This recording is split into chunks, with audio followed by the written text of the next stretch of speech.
My teaching career started 20 years ago, in a classroom with blackboards and chalks. I had stacks of notebooks on my desk which were collected from my students, and a red pen in my hand for marking homeworks and tests. Now I never use blackboards and chalks in classes. I don't have stacks of notebooks on my desk because my students can submit their homework using iPads. I only use my red pen for marking tests.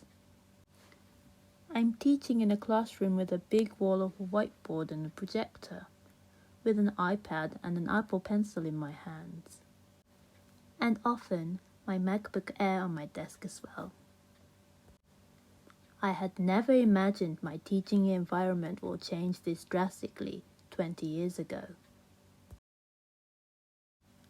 I've been teaching at this school for about 16 years now, and the first time I received an iPad from the school was in April in 2017, when I came back from my second child's maternity leave.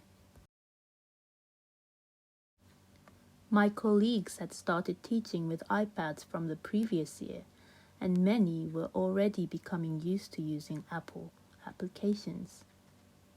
I felt impatient, but everyone in the faculty room was using the iPads, and I felt I had to try it myself anyway.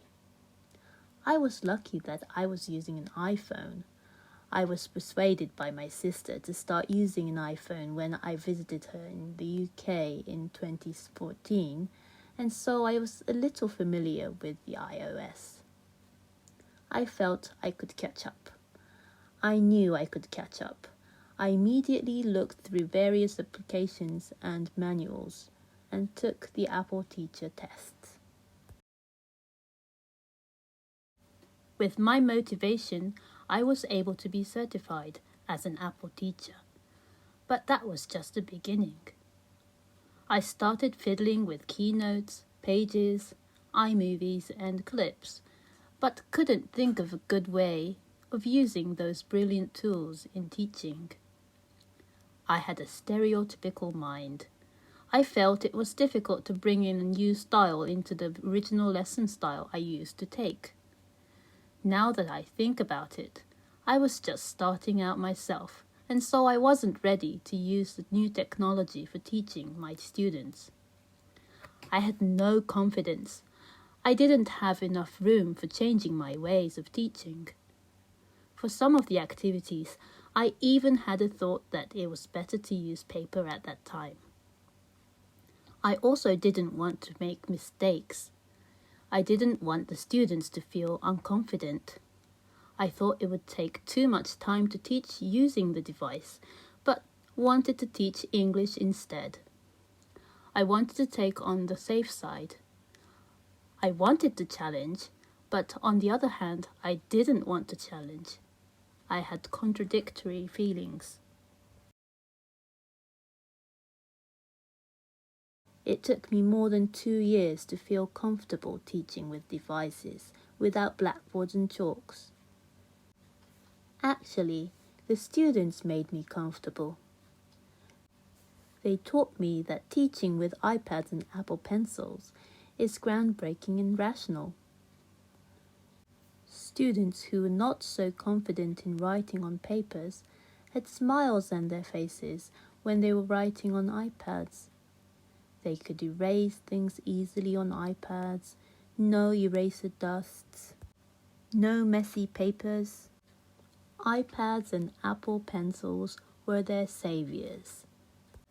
Now that the students are used to using the devices, it does not take too much time for explanation anymore, but actually saves a lot of time and allows me to do more activities in class.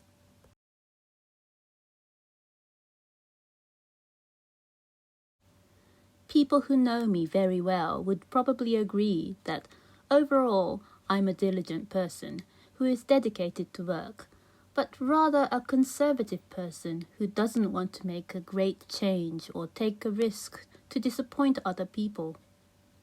I'm always unwilling to show my weaknesses and wanting to solve my problems all by myself if possible. But after 5 years of teaching with the Apple devices, I felt I had to change the way I work, teach, and live.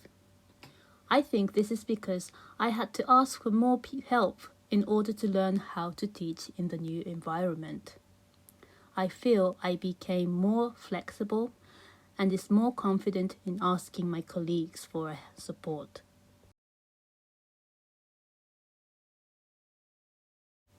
In Japan, elementary school year starts from year 1, the age of 6+, and finishes at year 6, the age of 11+. My teaching career with the Apple devices is now at the stage of year 6. I am aiming to finish this first round of 6 years with the feeling of accomplishment and aspiration for the next 6 years. I do have fears. I guess that's a part I can't change easily myself. But I'm more excited to see my students get more engaged and involved in my English classes.